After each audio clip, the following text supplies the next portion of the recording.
လူတွေကိုပြောချင်ပါလေမိမိကိုယ်ကိုမြင့်အောင်မြင့်ညာစမ်းပါစာတွေကိုအများကြီးဖတ်ကြစမ်းပါ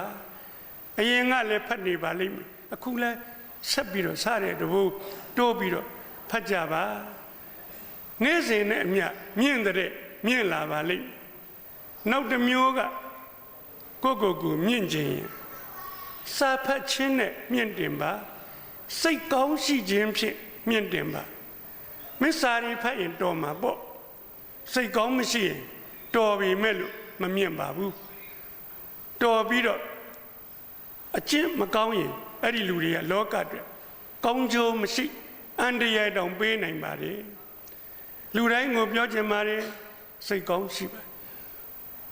ကိုတူချင်းဘဝအတွက်လည်းစိတ်ကောင်းရှိရင်မြင့်မားပါလိမ့်မယ်လူတိုင်းကချစ်ခင်လိမ့်မယ်ယုံကြည်လိမ့်မယ်လေးစားလိမ့်မယ်အားကိုးလိမ့်မယ်အဲ့ဒီခါမှာမင်းဘာလို့အောင်မြင်လိမ့်မယ်ရောက်တဲ့နေရာမှာစိတ်ချမ်းသာလိမ့်မယ်ပျော်ရွှင်လိမ့်မယ်ကောင်းတဲ့စိတ်ကလေးထားကြည့်လောဘဒေါသမာနမကြည့်နဲ့သူများကိုကူညီပါစောင့်ရှောက်ပါလှူဒန်းပေးကမ်းပါစိတ်ကောင်းကလေးရှိလွယ်ကလေးပဲဆိုပါစို့ဒီနေရာမှာဝင်ပေါက်ကလေးတစ်ပေါက်ရှိတယ်ကိုကလည်းလာတယ်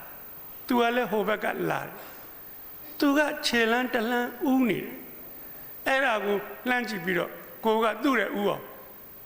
တုတ်ချေတင်လိုက်တယ်ဟိုလူမြင်နေအဲ့တော့တဲ့သွားတိုးတယ်တဲ့ခါမှာဟိုလူကမကျင်တတ်တဲ့မျက်စိနဲ့ကြည့်ကိုကအတင်းစွတ်တိုးဝင်သွားတယ်ဒီနေ့ညနေပဲကျွန်တော်ဝိဒ္ဓိယဆေးရုံကိုသွားကျွန်တော်ဆေးသွားဆေးရစစ်တဲ့ခါကျတော့ကျွန်တော်ကားကဆေးရုံအဝင်လမ်းကိုရောက်ကျွန်တော်တို့ကမိန်လမ်းပေါ်ကအဲ့ဒါကိုဝင်လိုက်တော့ရှင်းလေးပါပဲကားလဲရှင်းလို့ဝင်လာဟိုဘက်ကထွက်မလို့လုပ်တဲ့ကားကကျွန်တော်တို့ကားဖြတ်ကွေးမှာ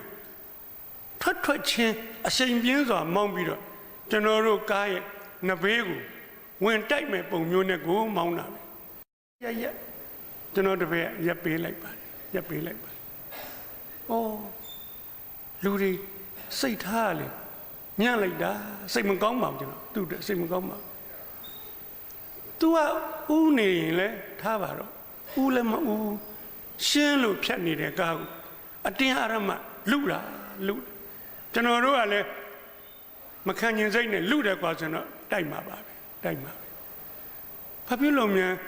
လူတွေရဲ့စိတ်ဓာတ်တွေအဲ့လောက်ညံ့နေကြတာတော့အဲ့ဒီကိုပိုင်ကားကောင်းစားကြီးစီးနေတာပဲချမ်းသာပါလိမ့်ဆင်းရဲတာမွဲတေတာစိတ်ဓာတ်ပဲကုန်တိုက်ကြီးတွေမှာဈေးဝယ်တယ်ငွေရှင်းကောင်တာမှာအလူရဲ့ဝင်တိုးတယ်ပေးလိုက်စမ်းမှာ तू ကတဲလောက်ဖြစ်နေတယ်သူတင်ကိုတင်တိုးရင်ရတာတောင်မှကိုကရက်ပြီးတော့ပေးလိုက်ပါသွားပါအဲ့လိုပေးလိုက်တာနဲ့အဲ့ဒီလူကလှည့်ကြည့်ပြီးတော့ပြုံးပြပါလိမ့်မယ်ဟောသူ့ကိုဦးစားပေးလိုက်တာကိုညတာပါပဲရဲ့ပြုံးလိုက်တစ်ဖက်သားပြုံးသွားတယ်ဆိုရင်ဘလောက်မြန်ကောင်းလိုက်တယ်လေဗျာဒါလေးကပတ်စံတပြားမှမကုန်မဲနဲ့ကြီးကျယ်သောကုသိုလ်တွေပါပဲအဲ့ဒီလိုစိတ်ထားမျိုးကိုကျင်သားကြရင်မင်းဘယ်နာသွားရှင်ပြေလိမ့်မယ်